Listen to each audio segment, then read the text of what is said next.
Hello everyone and welcome to the Cov edition of Hello Culture. This event has been commissioned by the Faculty of Arts and Humanities at Coventry University, and this panel is called Our Friends Electric, Accessing Digital in an Online World. My name's Ryan Hughes. I'm an artist, curator and independent researcher interested in DIY cultures, collaboration, community, and what way back in 2009 was briefly called the post-internet. In 2017, I started and am now artistic director of Coventry Biennial, an artist-led social, political and critical platform for contemporary art. And the Biennial is delighted to be a partner in today's exciting and really timely discussions. But before we really get started with the conversation, I've just got a few bits of digital housekeeping for you all. So closed captions are available by clicking the CC down at the bottom of your screen. There is the option to view the full transcript as well as displaying the scrolling subtitles. And we'll be recording this session, so you'll be able to watch it again on the Hello Culture website. As ever, we'll be putting your questions to the panel. So please do put questions in the chat and we'll do our best to get through as many of those as we can. Before I introduce our fantastic panelists, I'm just going to take a moment to shamelessly plug the work that Coventry Biennial does and to give a bit more of an introduction to myself. So Coventry Biennial's team of local artists, art professionals and community members delivered highly successful biennials in 2017 and 2019. We attracted a combined audience of over 500,000 people from the city and really far beyond. The third biennial, called Hyper Possible, takes place later this year as part of UK City of Culture and alongside the Turner Prize. There are the links to the hyperpaths, the artist list, and the exhibition breakdowns appearing in the chat. Prior to the biennial, I generally made projects that adopted pseudo-corporate identities, which is perhaps something we'll pick up on with some of our panelists today. And these projects I made simultaneously critiqued and contributed to the contemporary world. This included running a record label, an office, a gallery, and several festivals. Across all of those projects, I worked closely with other artists, academics, musicians, and technologists. Together, we made activities at spaces including MK Gallery in Milton Keynes, ICA in London, Leamington Spa Town Hall, the slopes of Cadair Idris in Snowdonia, and on the streets of Digbeth in Birmingham. I've spoken nationally and internationally at a really wide range of events organised by the British Council, Kunsthal Ghent, Eastside Projects, as well as a wide range of universities and educational institutions. And I've written texts for a big range of websites, journals, and other platforms. Before all of that art world stuff, I organised raves and skateboard competitions, and it was these experiences as a teenager that have really shaped my practice, bringing together groups of people to make events and to try to instigate change. But today we're here to ask, and in some way to try to answer, our friends electric. With a focus on accessing digital in an online world, lockdown has meant that the sector has really pivoted towards the online. And in some cases, it's been more than a pivot. Some organizations have perhaps rushed to the digital space. And we now find that art occupies this new space online, disrupting the traditional gallery. But of course, this isn't really new. In the 1990s, there were a whole group of international artist activists working online and with the digital. Their work was often rooted in community, participation, and oppositional politics. Everybody was hacking, art felt a little bit dangerous and quite edgy. Our current digital pivot feels really different to what we saw in the 90s there. And today we'll be asking, how far has the digital democratized art, and are the worlds we're creating really inclusive, accessible, and safe? To help us explore these very questions, I'm delighted to be joined by three amazing people who are really working at the cutting edge of thinking around the digital. We have UK-based artist Edie Murray, who has a desire to disrupt what we understand as reality. We have Zach Mensah, co-CEO of Birmingham Museums Trust and a Coventry University alumni. And from inside the university, we have Bianca Wright, curriculum lead, immersive and associate professor, whose research focuses on digital identities, the use of gamification principles in the context of education and journalism. So hello and welcome to you all. Before we get into the discussions, we're going to hear a little bit from each of the panelists. So there'll be about 20 minutes from each of these guys. So Edie, we'd like to get you to get the ball rolling for us, please. Thank you, Ryan. I'm very interested in some of the references that you made in that intro.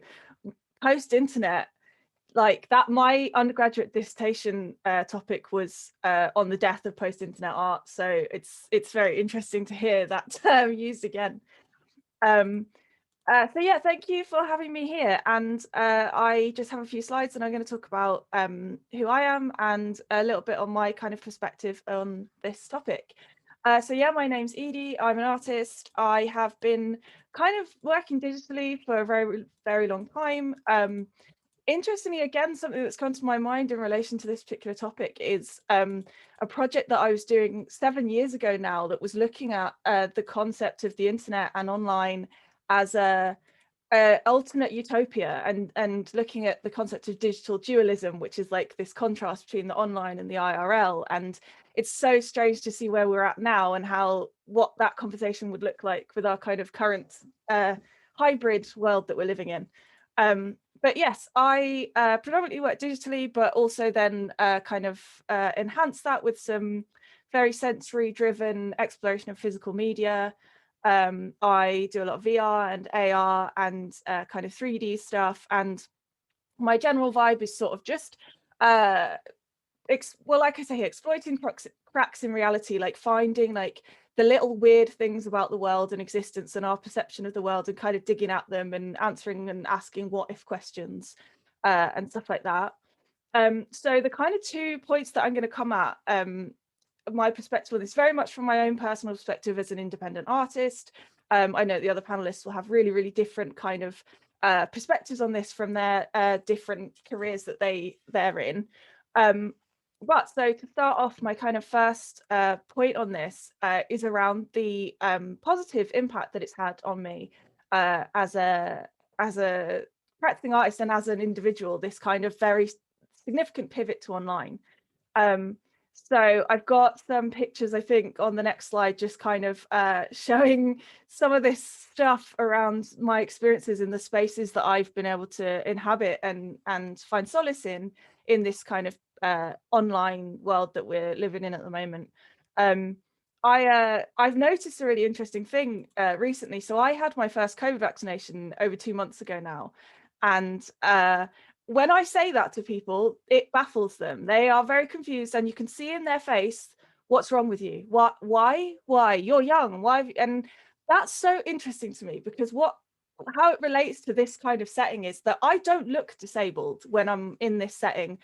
And that has been the life-changing thing for me in terms of like this online pivot. And I'm clearly going to keep saying that term, but that's really what it feels like, this big, like, right, everything's digital, everything's virtual, and everything for me is massively more accessible. So I've really, for what it's done for me, is really hit home the notion of the social model of disability, i.e. that I'm disabled by my circumstances, so, like society that I'm in, rather than necessarily things that are wrong with me.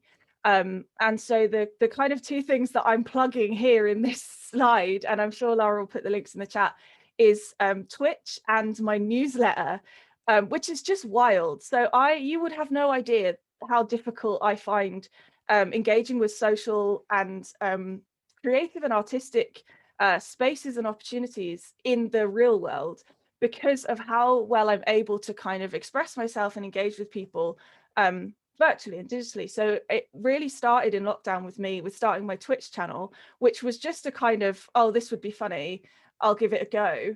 And just changed my life really in terms of realizing I'm actually capable. I just need to be in specifically the right circumstances to be able to make the most of that capability. And then similarly, sharing my thoughts, particularly a lot of the stuff that goes into my arts practice, the things that influence what I do and what I make, is all around this idea of unreality, hyperreality, questioning perception and stuff.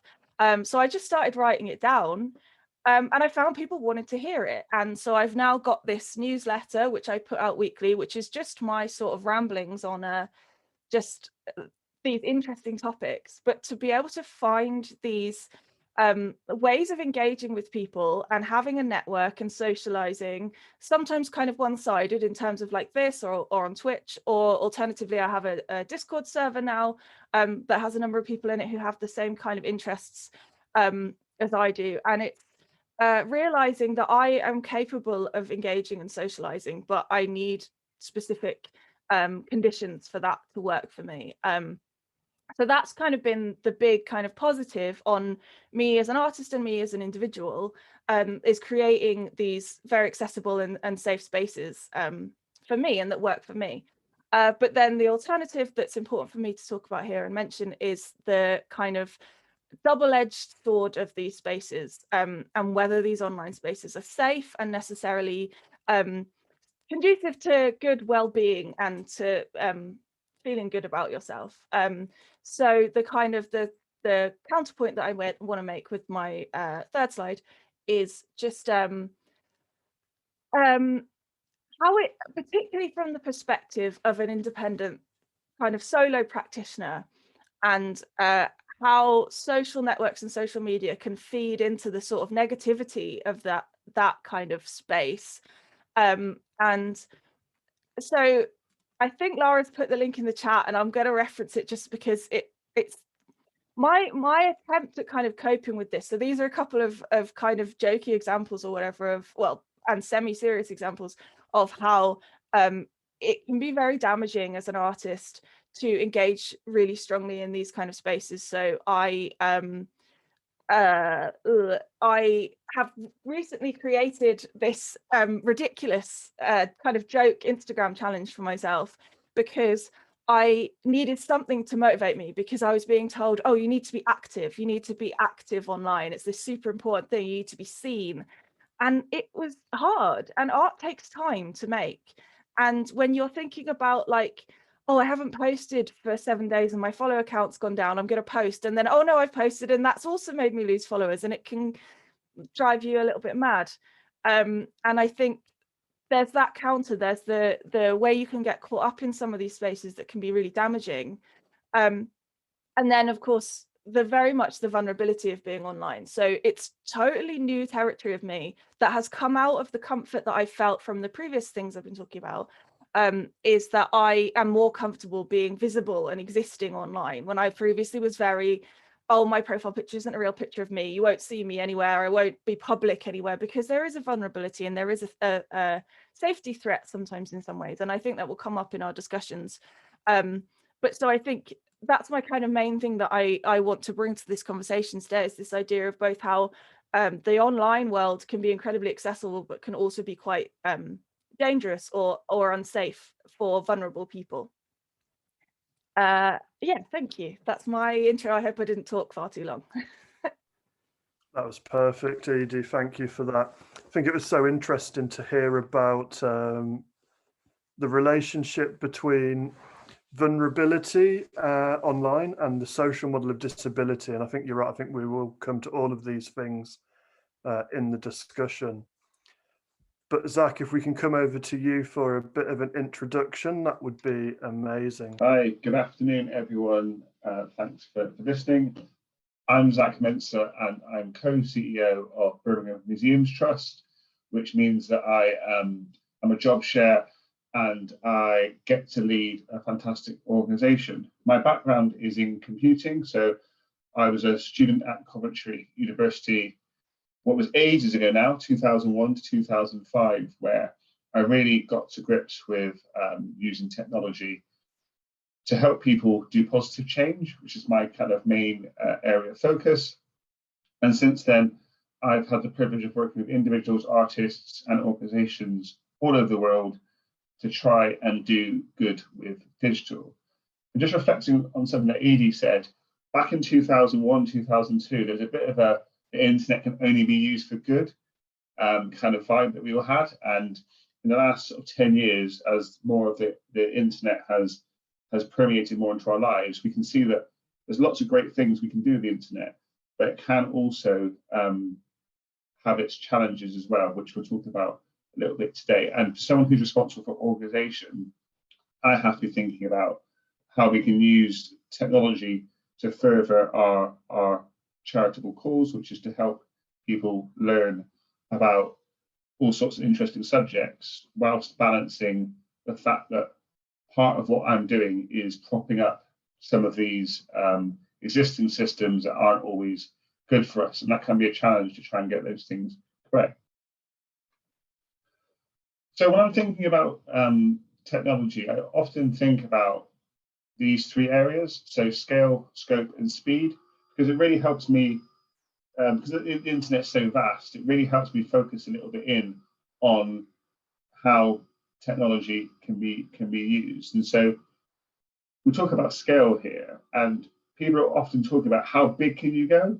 Can you use the internet to suddenly reach a global audience of 7 billion people? Everything's always with the internet seemingly needing to be bigger and better. And I think that puts a lot of pressure on us as individuals and as organizations.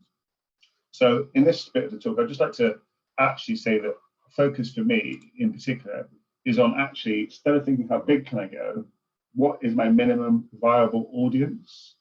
So I have a personal blog, for example, which I'm happy if 5 to 10 people who work in the same field as me read and enjoy, and I get some great feedback from people and also led to some great collaborations. So for me as an individual, I don't actually need a huge audience, I just need the right people. Whereas as an organization, we're constantly trying to look at how big can we go. So I sometimes find it difficult for us to grapple with those two differences. So I just want to encourage everyone just to maybe, instead of thinking about how big they want to scale, is more about what would you see as being the minimum viable audience for you to do your thing. And that also then directly impacts in my case around the skills that I need to have, because actually if I want to do some of this digital thing as well, so again, Edie talked about AR, so augmented reality, and things like virtual reality, they're all amazing, but they're not necessarily skills that we've got as an organization, and they're not necessarily widely adopted. Therefore, I've got to think about how much of those do I invest in? And it always feels like there's more that I could be doing in that sense of scale. So I sometimes struggle with that. But what I would also say is that the internet gives us, now moving on to scope, the ability to do things for particularly small audiences or tribes, as sometimes people refer to them as. And so that can also be useful, because whilst our physical buildings have been shut, what it has enabled us to do is focus on trying to democratize more of our services with people online. And that's been something that's been really, really positive, I would say, from the past 12 months. But I also wanted to be clear that access is not the same thing as use sometimes. And just because you put things online doesn't mean you're actually making them usable. So you'll quite often hear about people who've chucked resources into various systems, but they're often closed systems, or they require you to jump through some hoops. So just by putting it online is not the same thing as actually making it as usable as possible. I think that's quite often misunderstood about work that we do online. And it is kind of no different to our physical spaces aren't always usable by people for various reasons. The same can happen online. And so there's a real risk, again, that people just assume that sticking everything online is better. So we try to focus on that quite a lot. The other area I wanted to talk about was around, final thing on scope was also what it has enabled us to do is meet and work with artists we wouldn't have been able to have access to before. Because artists are choosing to use various services such as Instagram and writing services to do really interesting work, it does potentially mean that people are more discoverable. which I do think can only be a good thing. But cutting through the noise, if you're an artist, I can appreciate, can be difficult. But we tend to find that people focusing on their craft when they're doing things rather than just numbers themselves, because I think just chasing the numbers doesn't particularly help. And then the final point on speed is just to say that, as with all these things, I don't know about you guys, but I always feel that I'm not doing enough. It feels very much like the tortoise and the hare, in which, you know, a big organisations such as Birmingham Museums Trust feels like no matter how fast that we work, we're seemingly always 2 or 3 trends behind.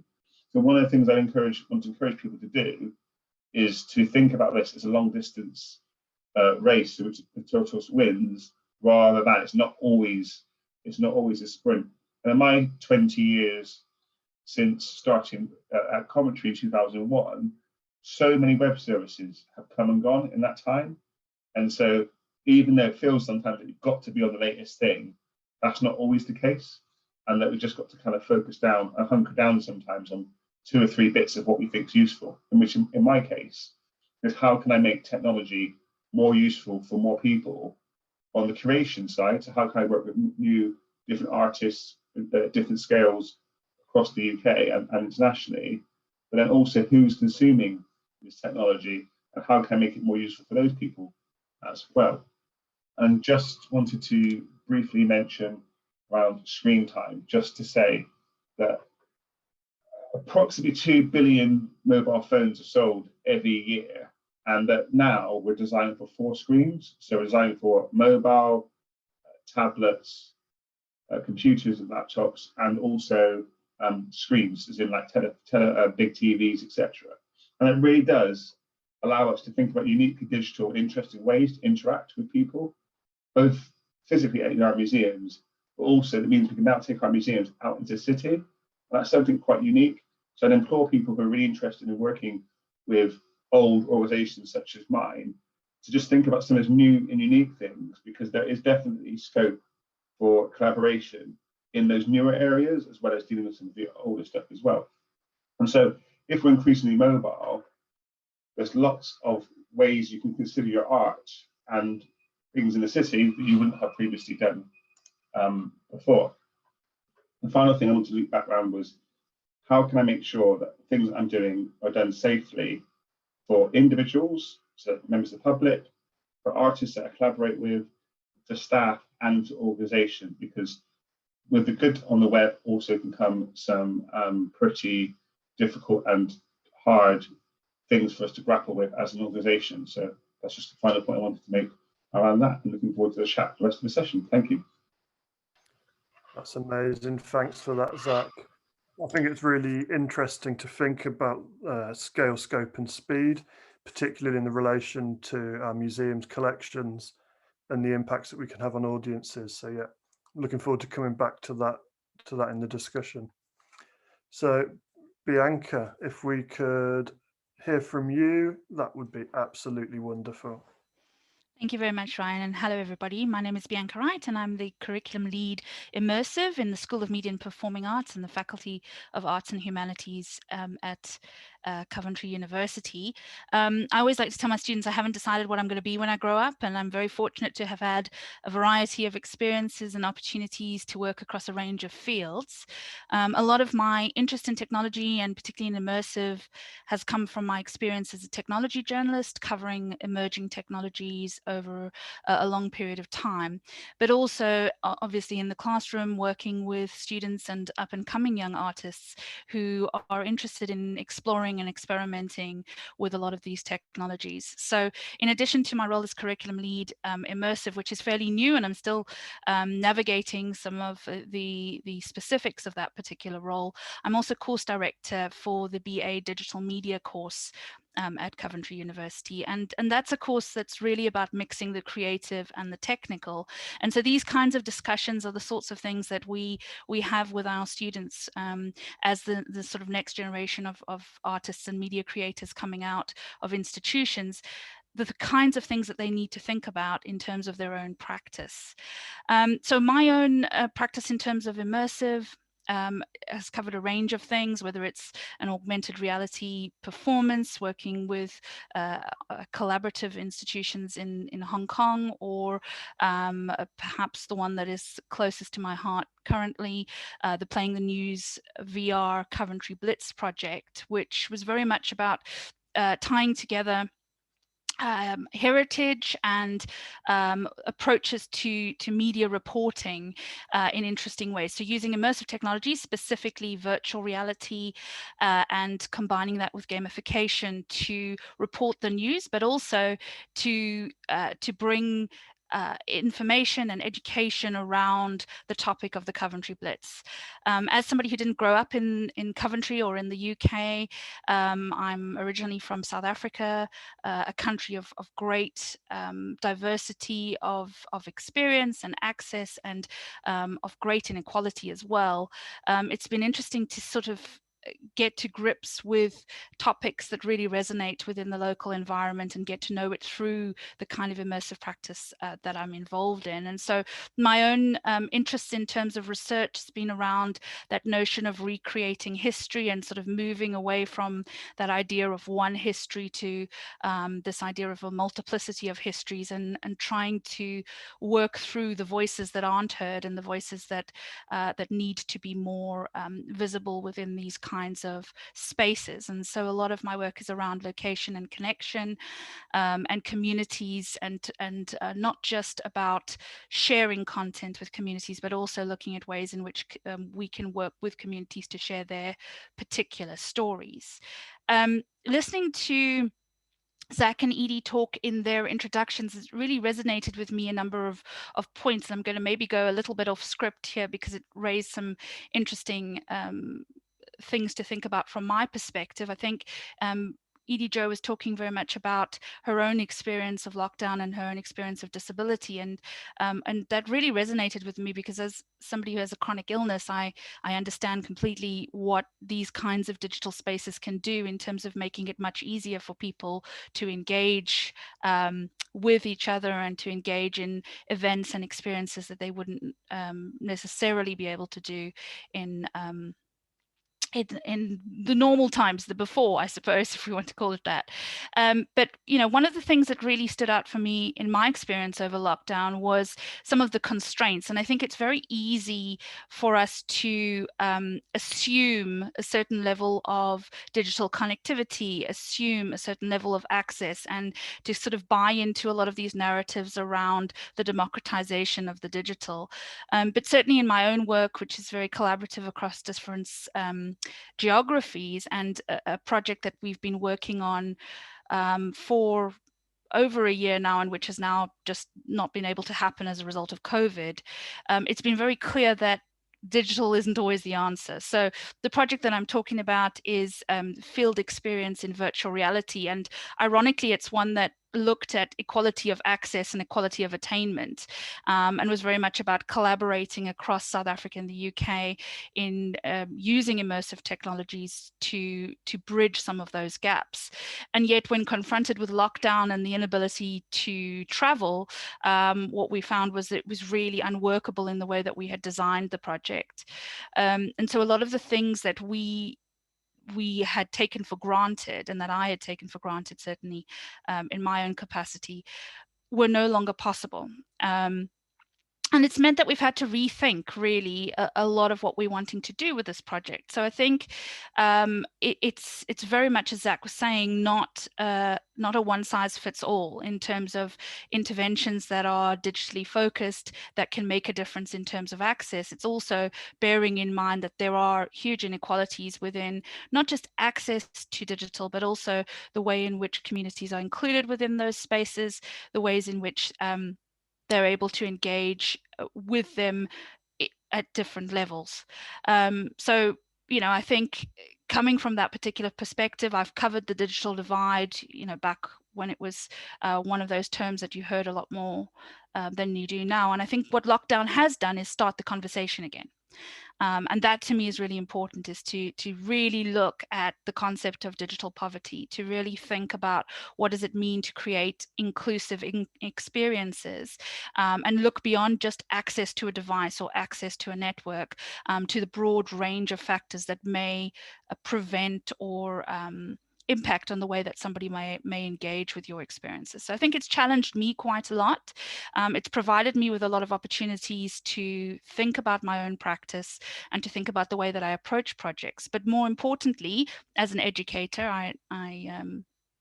I always wear that hat, because I love teaching, and I'm not ashamed to say that I love teaching. I think it's also about the responsibility to ensure that the young artists coming out of institutions, the young creators, the people that we are educating, have an understanding of these very real issues and are engaging with them, not only in terms of theoretical discussions in classrooms, but also in terms of their own practice and the way that they approach things. So, for me, it's made me more aware of my own privilege, but also of the things that I've maybe been prevented from doing because of my illness, and that lockdown has allowed me to do. And I think I'll stop it there so that we can move on to questions. That was fantastic, Bianca. Thank you so much for that. And it's great to know that the next generation are having those really critically engaged conversations around the digital. Now we've heard from the three panelists. The first question that I want to put to them, and I think everybody has touched on it in some way, is that we've acknowledged that there is still a digital skills gap. And although the term the digital divide isn't as present as it once was, that the divide is still there. So I think it would be great if we could all talk about the creative potentials of digital right now, and how that creative digital work can contribute to combating that skills gap and that divide. And I think given the various roles that the three of you have, it would be good to consider that in terms of practice, workforce, and of course education and research. So I don't necessarily want to pick somebody to go first, so I don't know if somebody wants to jump in on that. Go for it, Zach. I'm happy to. If I split it into the creation and consumption part, so in terms of the technology benefits of digital and digital skills in particular, I think we have to accept that there is, if people were on a scale of 1 to 10, you have to just be comfortable with the fact that there are people or each of those numbers. So people with absolutely no skills, there are people with a little bit of skills, there are people who think they were 8 or 9 who really were 3 or 4 in one particular area, and they can they'll learn those skills eventually. What we shouldn't do though is just make assumptions and say, right, well, technology's there, we can all use it in the workforce, come work for us, and you either catch up or you fall off. And with our visitors, in my museum case specifically, we have more and more, we introduce technology into our buildings, and actually can cause stress for people. They don't know how to use them properly, because no one wants to look silly doing things. It's a bit like when your projector breaks in an office and no one wants to try and fix it because no one wants to look silly because they can't fix it. And that can be multiplied, online and in the physical spaces. But I think all of us hopefully have some ability to contribute positively to helping people learn. So I've given previous examples that museums often have free Wi-Fi access. Not everyone has access to the internet. So perhaps there's something we can do about giving people skills sessions on how to use technology safely in a way that they can feel comforted by, rather than just us spending £1 million on a piece of technology and then expecting everyone to jump into it. So that's just my first starting off point around that. Can I just follow up on that? Of course. Yeah, I mean, I think Zach raises a really important point. I think there's sometimes a push to move to new technology really quickly, and to jump onto a particular trend. But those kind of questions about, is it the right technology for this particular environment, and how do we ensure that people are onboarded into the process and that they're not left behind in inverted commas, or unable to really benefit from it is a conversation that always needs to be taking place. That being said, I don't think lockdown has necessarily changed that. I think those are conversations that do happen, certainly in the kinds of environments that I've been working in, where there's that kind of balance between what you want to do and what technologies you have access to, and then what you're able to actually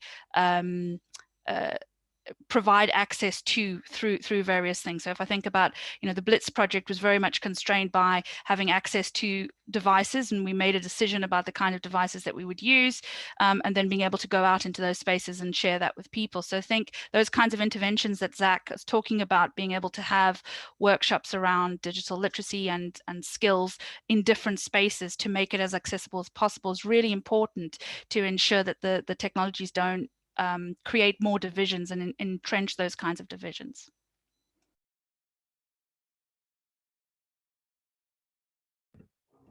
Yeah, that's great. Thank you, Bianca. Edie, do you see there being like a practitioner's stance to what we've heard from Bianca and Zach there? I think one of the things that it made me think of immediately, which is a point that I regularly come back to or think about, is like that something's only intuitive if you already have a frame of reference for that. So quite often it's a buzzword or whatever to say, oh, this technology is really intuitive, it's really easy to get into this new thing, but only if you already have something that you can map onto that. So weirdly, like from personal experience, that's come up a lot for me, that I've become a gamer, which I've never been. Lockdown's made me a gamer, and I've been playing all these games that came out years and years ago because I missed the hype. But it's like fascinating to me how when you sort of start a new game, it expects you to already understand various mechanics because they're aimed at people who already have an understanding of how that type of game works. And so it's like, oh, you should already know that you need to press this, or that it'll have, and it has made me much more aware then of how overwhelming technology might be to someone else who doesn't have a frame of reference for that technology, for whatever reason, either the generation they come from or the background that they come from, and they don't have anything to map onto that from their previous experience, which is something that has, through then that personal experience, has become much more just noticeable, and something that I'm very aware of in what I do and what I make, and thinking about, well, even like the augmented reality work that I am producing at the moment for Work Arts Centre, of all the AR pieces I've made in the past, it's the one where I put the most thought into thinking, how am I going to explain to people how they can interact with this, and how am I going to make this clear, the different steps they need to take for this to work for them. So that's kind of been a really nice sort of learning experience for me in my practice recently. Thanks, Edie. And that thing about frame of reference, I think, is so important. And I think the gaming space is the perfect example.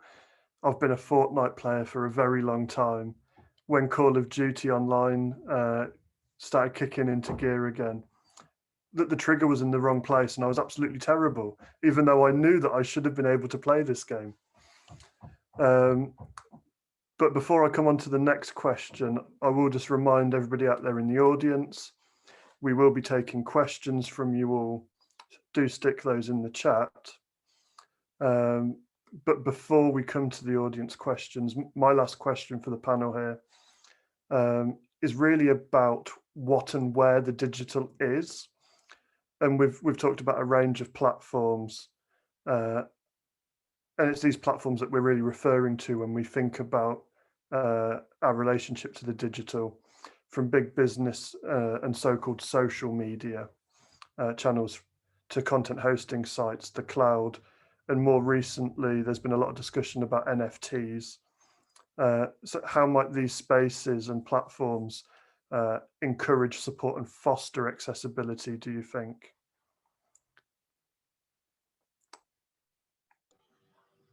Again, I'm happy to go first if that's useful. I would say that we have an ability to do that if we take people with us. So a bit like Edie was just saying then about gaming, is you have to take people on a journey with you.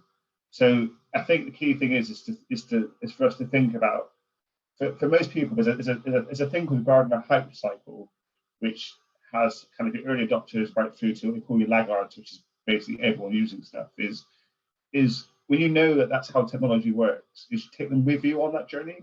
So it's rather than assuming that someone will suddenly get into gaming because games have been around for 20 odd years or whatever, it's for us to help people do that.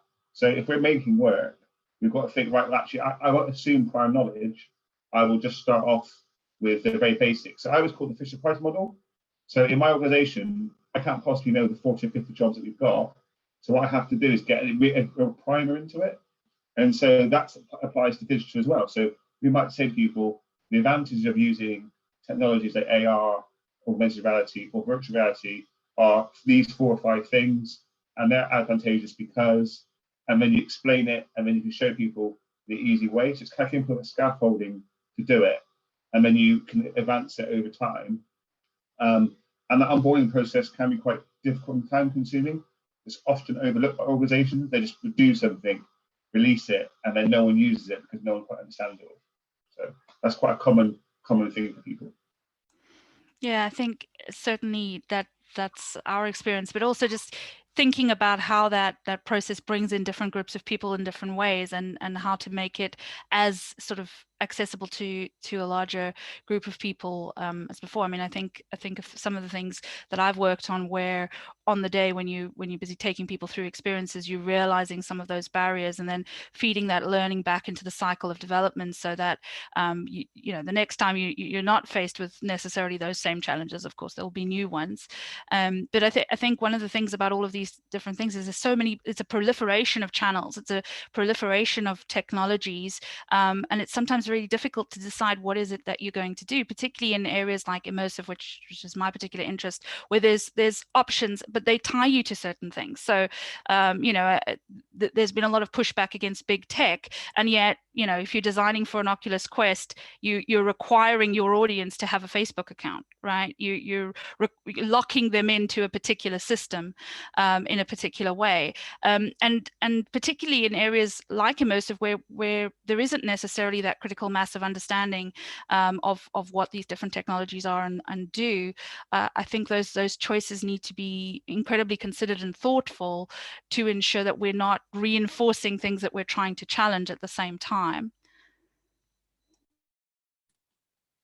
I am very, very passionate about that same idea of the so if anyone follows me on Twitter, you'll have heard me talking about this before. My particular pet peeve is things like artists using Facebook's, I can't remember what it's called, Spark AR to make augmented reality experiences, which is fine. It's super accessible. It's a great piece of software, to learn how to do some of these things. But when you put those artworks out, for someone to be able to access them, they need to have a Facebook or an Instagram account, and they need to agree to the terms and conditions of those platforms. So I think there is something, perhaps I'm going a bit off topic here, but I think there is something in terms of the responsibility of the artist to think about those things in terms of accessibility as a potential barrier or a risk that you're putting people up against by saying, oh, you need to engage with this particular platform. Because I think in your question, Ryan, when you sort of talk about how can these particular digital spaces encourage accessibility, and also I think on this topic of today, safety, I have a real problem with big social media sites and the organizations behind them putting in place methods to keep you safe and to make their platforms accessible, and particularly a lot of conversations around well-being and the safety of people using those spaces, but then not necessarily acknowledging that their platforms have a role in the problem and are causing some of those issues and damaging people's well-being. So I think it is there's a lot to be kind of cautious about in particularly sort of very big online spaces, Facebook, Twitter, Instagram, that kind of thing. Just being kind of aware of the safety of those kind of spaces when you use them. But I suppose that also talks back to Zach's point about kind of scale.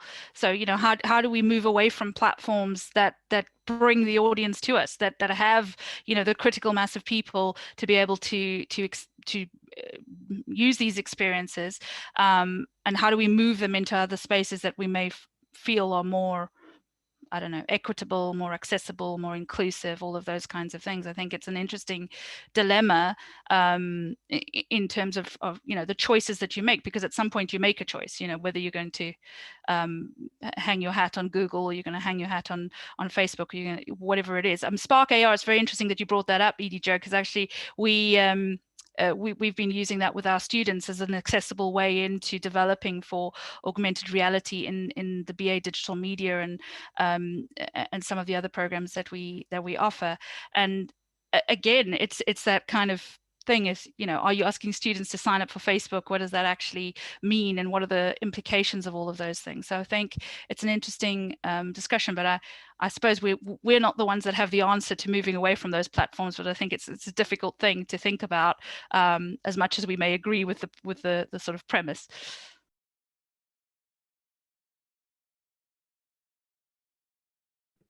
Thanks, everybody. I think we all agree that this topic is absolutely huge, and actually we could be speaking to a lot of this for quite a long time. So I mean, we've got tons of questions coming in from the audience now. And I think the first one I'm going to pick out is from Nick Gorse, who is of course in the school and the university there. And it speaks to what you were just talking about, Bianca, around you had made a choice around a particular platform for the students on the BA. But what do the panel think that approach to skill development should be and could be? And how do we make those choices? Okay, I'm happy to go for it. I think it's being conscious that there's a problem. So first thing you do is address that there's a problem. So the digital skills is just that, right? There are skills, and the good thing about skills is you can learn skills. So there shouldn't be an assumption around us using technology. But what they can be, there's lots of frameworks. For example, I use a Mozilla Foundation of a web literacy framework, which I use quite a lot. So it basically breaks all the things we've just talked about today into problem solving, communication, creativity, collaboration. And because that's 4 pillars effectively, you can then look at them in different areas and then find ways to support people in those various areas, rather than just kind of like suck it and see, because it doesn't really help. So I would say, again, Mozilla Foundation, part of their reason to exist is to help us all get better at skills development. So rather than reinventing the wheel, let's use the Mozilla Web Framework wheel, to pun there, in order for us to do that with intent, and then say, right, it's a multi-year thing. I think for now, forevermore, improving our skills is something that it's a lifelong skill, rather than saying you went to primary school, got a GCSE in music IT, therefore you're computer literate. That's not actually the case, as we're all finding out now.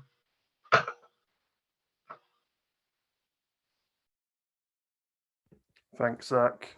And coming away from, I guess, the nuts and bolts to more I suppose the emotional and spiritual, perhaps not spiritual, certainly emotional. Lara Ratnaraja, our curator for the day, has got a question here, which is, how do we move beyond the digital binary and allow people to use it to scale up their own feelings of safety and well-being, and allow them to navigate it within their ambition? So do we need to further or go backwards or stand still? Does anybody have an answer for Lara?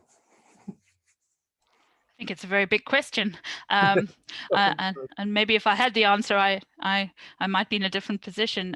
But I think that is the case. It's not a binary. It's not digital or not digital. It's about creating spaces that sort of leverage the best of both of those opportunities. And certainly, the experience over the last year has made us realize that things that we thought we couldn't do digitally before, we can, but also that a lot of the things that we perhaps thought we could do digitally didn't work as well, or didn't perhaps resonate in the same way. So I think I don't have an easy answer for that, but I do think it's about thinking how we can use those different channels, there's different platforms, and there's different tools to reach people differently and to bring people together in different ways. And I think a lot more hybrid kinds of experiences are probably going to be the norm rather than the exception going forward. Whether it's attending in a large scale event with an option to do so both in real life, whatever that is, and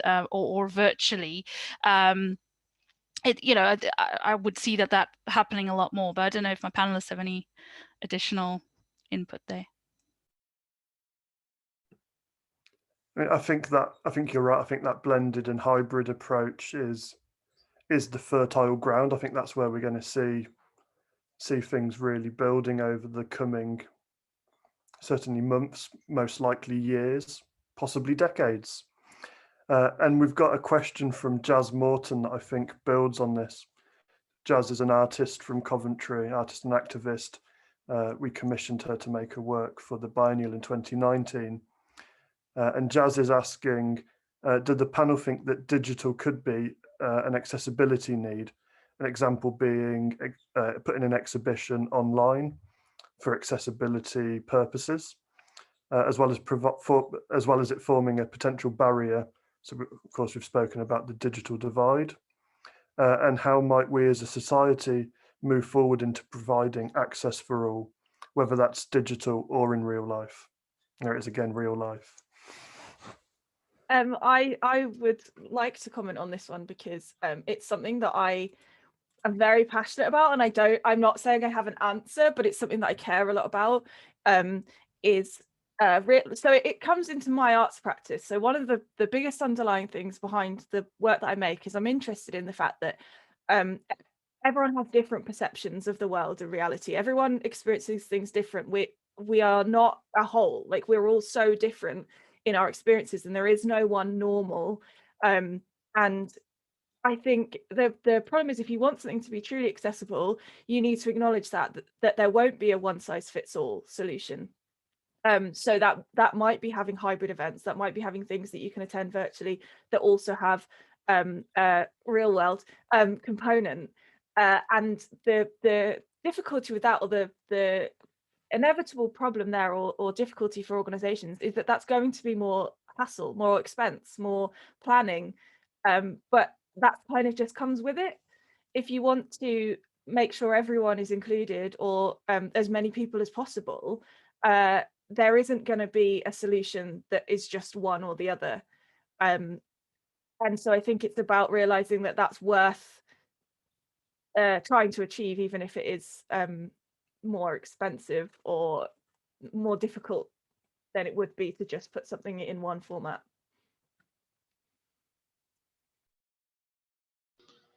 Yeah, and it's related to that, isn't it? It's this idea then that, so with my teams quite often, I'll say to them then that they've got to do less, to Edie's point. So rather than trying to do 10 things, actually you can do 4 things really well and do them. So you might make a paper equivalent.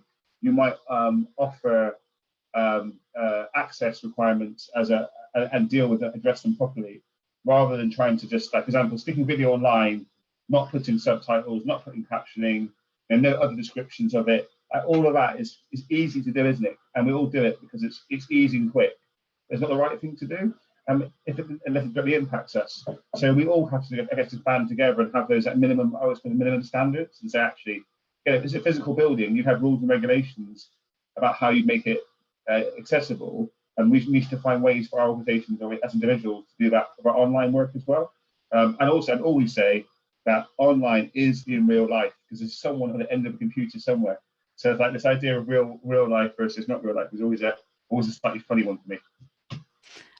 I would agree with that, and I think the other thing that I wanted to say with what you were saying, Zach, is building in a lot of that understanding around accessibility with for example, in the educational environment with young creators. So one of the things that really stood out for me this year in terms of the work that our students have been creating is that they've thought about accessibility, and it's actually been a reflection point for a lot of them around their own development, which, although they've touched on that, and I'm not saying we have never covered accessibility before now, but I think it's come to the foreground for them as well in recognizing not only their own experiences of trying to engage with digital, but also the experiences of their peers around them, and trying to keep those connections and keep that community going as a community of students has been really, really difficult. It's been difficult for us as educators as well. So I think it's a really good thing for me, from my perspective, to see how much more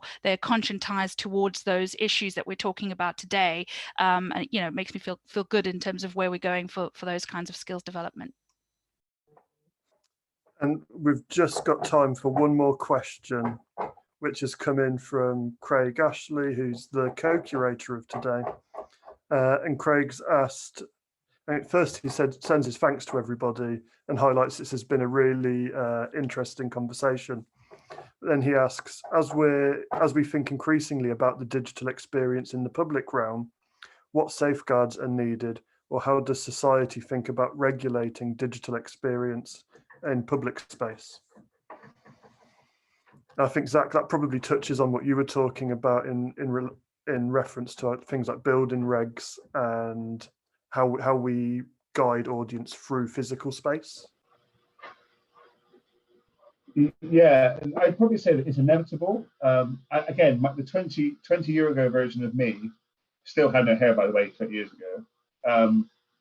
Then it was kind of it was utopia of, oh, it'll work itself out. Good people always do good things, but it doesn't actually work that way. And as we're learning, is not only our big techs, the four big techs, like your Amazon, Google, Facebook, and Microsoft, like they're actually literally changing us as a society.